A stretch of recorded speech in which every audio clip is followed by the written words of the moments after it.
لما تكون رايح لهم وانت مرعوب.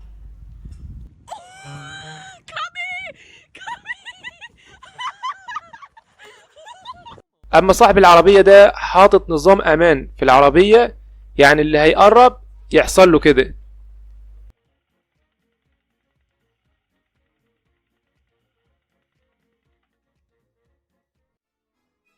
الفار ده رافع الراية البيضة من بدري، ده باين عليه هتجيله سكتة قلبية.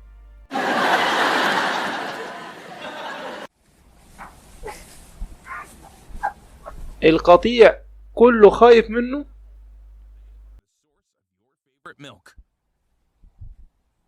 كأنه بيقول لهم خلي حد يقرب كده.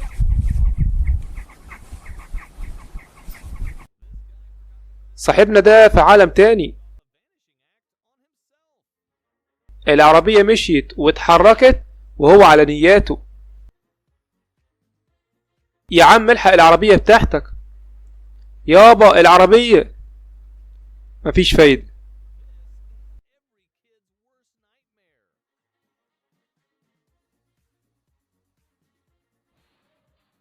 تخيل تفتح التلاجة بتاعتك وتلاقي فار بيلعب بالشكل ده. Oh my god! Oh my god! Oh my god! ايوه اثبتي كده.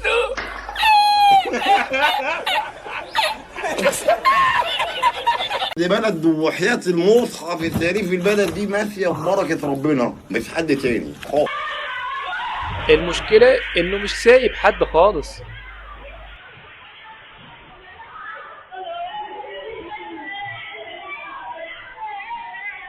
المشكلة انها خبطت في العارضة من الناحيتين وما دخلتش جون. تخيلوا قوة الضربة دي.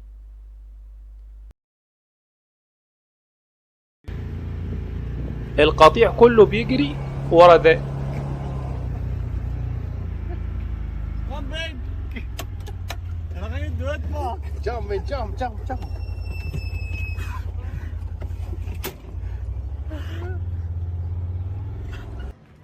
معقولة تمشي المسافة دي لحد العربية؟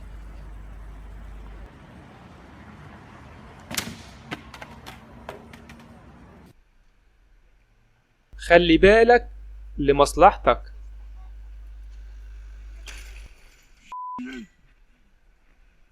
بس لحد هنا اتمنى لو عجبك الفيديو ادعمنا بلايك واشتراك. اشوفكم فيديو جديد. سلام عليكم.